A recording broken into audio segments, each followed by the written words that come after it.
Hello guys, welcome back to the vlog. मैं हूं इस समय हरिद्वार में। अभी मैं हूं मनसा देवी के प्रवेश द्वार के बाहर, क्योंकि मैं पहाड़ की चढ़ाई करके मनसा माता के दर्शन तो करके आ गया, जिसके बाद हमें बहुत ही भूख लगने लगी थी, इसलिए हम आ गए एक होटल में खाना खाने। यहाँ पर हमने सबने पेट भरकर खाना खा लिया था, जिसके बाद हम एक खाली जगह पर पेड़ के नीचे आकर रेस्ट करने लगे। वहाँ हमने देखा कई सारे कावड़िया अपनी अपनी कावड़ खुद से सजा रहे थे, जो की हमने पहली बार देखा था। अब हम आ गए थे हरिद्वार की मार्केट में, क्योंकि आज हम जल लेके जाएंगे, तो इसलिए हमें सामान खरीदना था।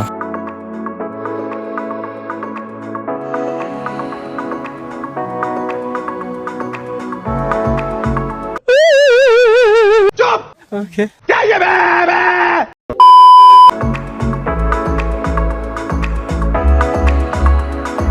मार्केट में घुसने के थोड़ी देर बाद ही यहाँ पर बारिश हो जाती है, जिसलिए मैं अपना फ़ोन अंदर रख देता हूँ। लेकिन जब मैं अपना फ़ोन निकालता हूँ तो कुछ ऐसा माहौल होता है। यहाँ का इस टाइम का मौसम बहुत ज़्यादा कंफ्यूजिंग है, क्योंकि कभी भी बारिश हो जाती है और कभी भी बहुत ज़ोरों की धूप पड़ने लगती है।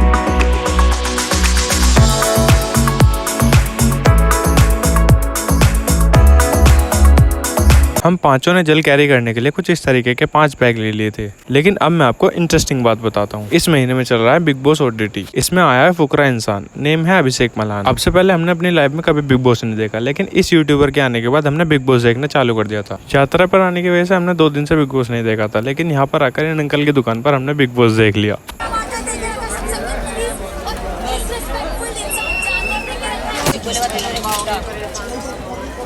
नहीं देख ले, सच्चा था। हमारे पास ज्यादा टाइम नहीं था, इसलिए हमने बेबी को और अभिषेक की थोड़ी सी नोकझोंक देखी, जिसके बाद हम सीधे पहुंचे घाट पर।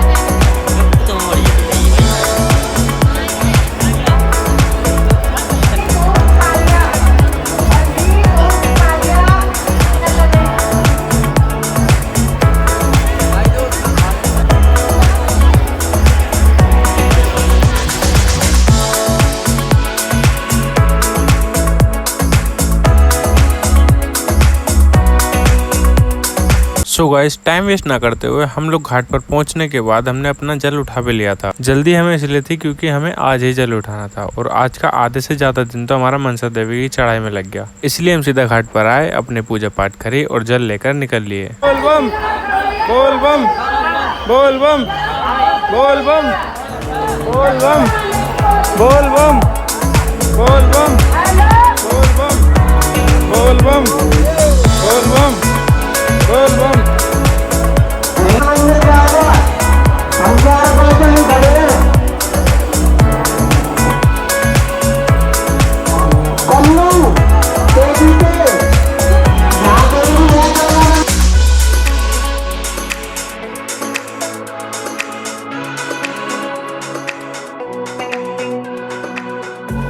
थोड़ा ही आगे आके मैंने देखा इस चौपले पर एक रेस्टोरेंट पे 2 बंदे बैठे हुए थे, जो चाइना या सिंगापुर जैसी जगह के लग रहे थे। बाकी मेरे को कंफर्म नहीं पता, पर उन्होंने एक बहुत बड़ा कैमरा अपने टेबल पर रख रखा था, जो कि आने जाने वाली इस चौपले की भीड़ को कैप्चर कर रहा था। इन्हें देख के मुझे कुछ ऐसा लगा कि ये हमारे सावन के इस महापर्व की डॉक्यूमेंट्री बना रहे हैं। बाकी मुझे पता नहीं है, लेकिन ये बात बहुत अच्छी है, क्योंकि बाहर के लोगों को हमारे इस महापर्व को देखने में बहुत ज्यादा इंटरेस्ट आता है। इसी बात के लिए आप सभी लोग कमेंट में जय भोले की लिख दो।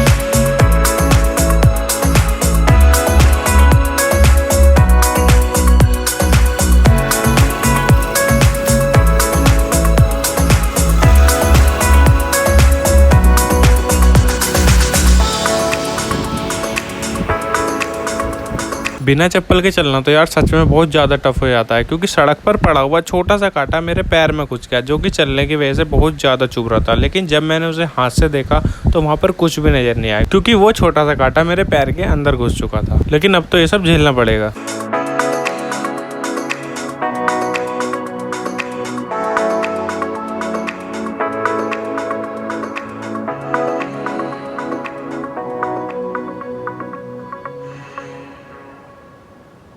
इस समय गर्मी बहुत ज्यादा थी, इसलिए यहाँ पर छोटे छोटे पानी के फुव्वारे लगा रखे थे, जिसकी वजह से इतनी गर्मी के तापमान में भी हमें बहुत राहत मिली।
इस इतनी बड़ी कंकड़ की सड़क को छोड़कर राधा और मैं तो इस सफेद पट्टी पर चल रहे थे, क्योंकि ये बहुत चिकनी थी, जिसकी वजह से हमें यहाँ पर चुभन महसूस नहीं हो रही थी। इसी पर चलते चलते लगभग हमने 1-1.5 किलोमीटर तो पार कर लिया था।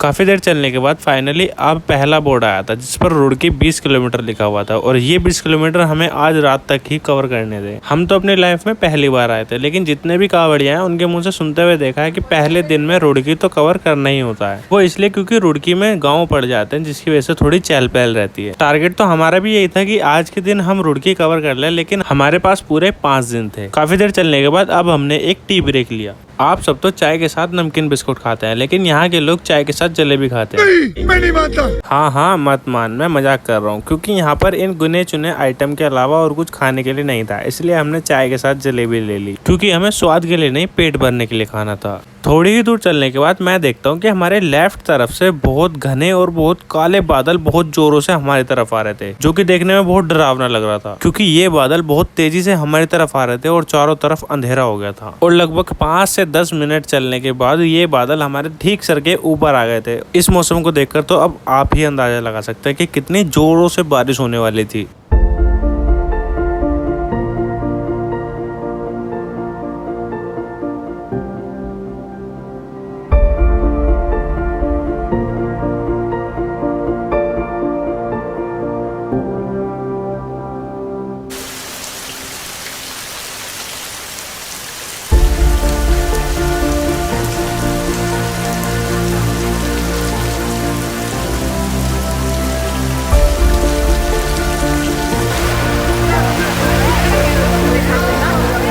और गाइस सच में ये बारिश इतनी तेज हुई कि मैंने इतना एक्सपेक्ट भी नहीं किया था। और ये बारिश लगभग 6-7 घंटे लगातार चली, जिसने हम जैसे पैदल चलने वाले कांवड़ियों के लिए बहुत बड़ी मुसीबत खड़ी कर दी थी। लेकिन लगातार बारिश होने की वजह से लोगों ने हार नहीं मानी, वो अपनी कांवड़ लेकर लगातार चलते रहे। हमने सोचा था कि ये बारिश थोड़ी देर में रुक जाएगी, पर ये बारिश नहीं रुकी, इसलिए हम भी इसी बारिश में निकल लिए। मैंने अपना फ़ोन तो अंदर रख लिया था, इसलिए मैं व्लॉग नहीं कर पाया था। और बारिश कितनी देर तक हुई इस अंधेरे को देखकर आप अंदाज़ा लगा सकते हैं, क्योंकि पूरी शाम हो चुकी थी।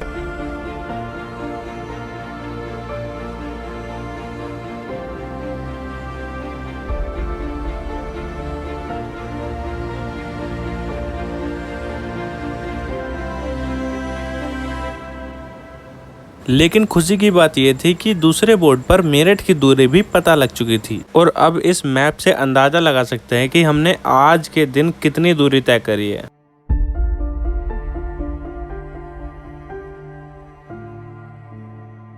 आज के दिन इतनी दूरी तय करने के बाद मेरे पैरों की हालत बहुत ज़्यादा खराब हो गई थी। और ये हालत मेरे अकेले की नहीं थी, पापा की और दीदी की भी सेम हालत थी। और मेरे तो पैर इतने ज़्यादा दर्द कर रहे थे कि मैंने अपनी लाइफ में आज तक अपने पैरों में इतना पेन नहीं देखा।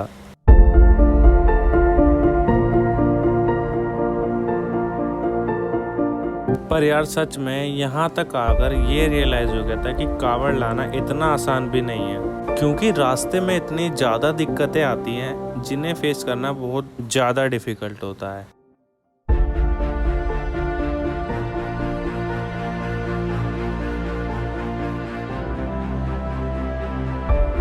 घर से लाई हुई इस ट्यूब के सहारे मैं अपने पैरों का दर्द कम करता हूँ। थकान इतनी हो जाती है कि पापा तो सो जाते हैं लेकिन हमें नींद नहीं आती।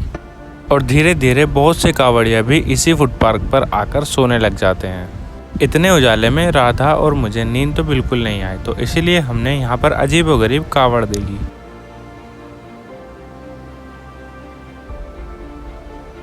और लगभग आधा पौना घंटा बाद हम फिर से अपना जल लेकर निकल लेते हैं। तीसरे बोर्ड में हमें मुजफ्फरनगर की डेस्टिनेशन दिखाई देती है, क्योंकि मेरठ तो अभी काफ़ी ज़्यादा दूर था, इसलिए हमें अब 61 किलोमीटर कवर करना है। आज के दिन जितना हुआ वो तो कुछ भी नहीं था, लेकिन अब आती है हमारी लाइफ की सबसे ज्यादा टफ कंडीशन, क्योंकि इस टाइम हम थे रुड़की बाईपास पे। और इस मैप से आप अंदाजा लगा सकते हैं कि ये बाईपास किस तरीके का है। जो इंसान इस समय कावड़ या जल लेके आया है, सिर्फ उसे पता है कि रुड़की बाईपास पर उस रात क्या हुआ, क्योंकि इस बाईपास पर हमने अपनी यात्रा रात के 11 बजे से स्टार्ट करी और हमें कोई भी आइडिया नहीं था कि यहाँ पर इतना बुरा होने वाला है। तो अब मैं बताता हूँ यहाँ पर हुआ क्या था। रात का समय था, चारों तरफ अंधेरा था और इस बाईपास पर जो लाइटें थी वो भी कुछ टाइम बाद बंद हो चुकी थी। बादलों की एक इतनी बड़ी घटा आई जिसने पूरा आसमान घेर लिया, जिसके थोड़ी देर बाद बारिश होने लगी। वो बारिश बहुत जोरों से तो हुई ही थी और लगातार 6-7 घंटे हुई। हमारे पास कोई छत नहीं थी छिपने के लिए, इसलिए हम हाईवे के बीच में डिवाइडर पर जाकर अपना रेनकोट पहनकर वहाँ बैठ गए और जब तक बारिश नहीं रुकी तब तक हम वहाँ बैठे रहे। इतना पानी बरसने के बाद हमें लगने लगा था कि अब बस बाढ़ आने ही वाली है, क्योंकि पूरे बाईपास पे भी पानी भर चुका था। चलने वाले कावड़िया उस घमासान बारिश में भी हिम्मत रखकर चले जा रहे थे, लेकिन हम लोगों के साथ ये सब पहली बार हुआ था, इसलिए हम लोग वहाँ पर अपना सिर ढककर बैठे रहे। बैठे बैठे हमें सुबह लगभग होने ही वाली थी। पूरी रात हम बस उस जगह बैठे रहे और भगवान को याद करते हुए बस यही सोच रहे थे कि हमारे साथ कुछ गलत ना हो जाए, क्योंकि वहाँ के आसपास के गाँव भी लगभग 6 से 7 किलोमीटर दूर थे। उस रात की मेरे पास एक भी क्लिप नहीं है, क्योंकि उस रात अगर मैं क्लिप बनाने फ़ोन बाहर निकालता तो मेरा फ़ोन पूरा ख़राब हो जाता। लेकिन सच में यार ये कोई कहानी नहीं है, ये हमारी लाइफ का सबसे डेंजरस टाइम था। लेकिन डरने की कोई बात नहीं थी, क्योंकि हम लोग यात्रा पर थे और भोले बाबा का सीधा हाथ हमारे सिर पर था, जिसकी वजह से हमारे साथ कोई भी अनहोनी नहीं हुई। सच में यार वो रात मुझे अपनी पूरी लाइफ टाइम याद रहेगी। उस सिचुएशन में हमारे क्या रिएक्शन थे ये तो आप नहीं देख पाए, लेकिन आप इसको देखकर अंदाजा लगा लो। मेरे को तो ऐसा धक धक हो रहा है। मेरे को भी हो रहा, देखिए ना। सच में यार इसी तरह हमारा दिल भी धक धक हो रहा था। चलो छोड़ो गाइस, अब तो ये ज्यादा सीरियस हो गया, लेकिन ये बात सारी सच थी। लेकिन अब घबराने की बात नहीं थी, क्योंकि बारिश भी कम हो गई थी और सवेरा भी हो चुका था। जैसे ही बारिश की रफ्तार धीमी हुई वैसे हमने अपने चलने की रफ्तार बढ़ा ली, लेकिन हम लोग पूरी रात नहीं सो पाए, जिसके बाद हम आकर इस जगह रुक गए। लेकिन यहाँ पर भी बारिश ने चैन नहीं लेने दिया। थोड़ी देर बाद यहाँ पर भी बारिश हो गई, जिसके बाद हमें बहुत तेज गुस्सा आया। फिर हम टूटे फूटे थके हारे जैसे भी थे, हमने अपने कदम नहीं रोके। अब हमें तलाश है एक अच्छी सी जगह की, जहाँ पर हम अपनी नींद पूरी कर सकें। हम तो इसी तरह चलते रहेंगे, ये व्लॉग बहुत ज़्यादा लंबा हो जाएगा, इसलिए इससे आगे का मैं आपको नेक्स्ट व्लॉग में दिखाऊंगा। ये वीडियो आपको कैसा लगा कमेंट में लिख कर तो बताना और साथ में लाइक भी कर देना। अगर आप चैनल पर नए हैं तो चैनल को सब्सक्राइब करके बेल आइकन दबाना मत भूलना, जिसकी वजह से आपको नए वीडियो की अपडेट सबसे पहले मिल जाएगी। तो गाइज मिलते हैं नेक्स्ट व्लॉग में। Goodbye and take care.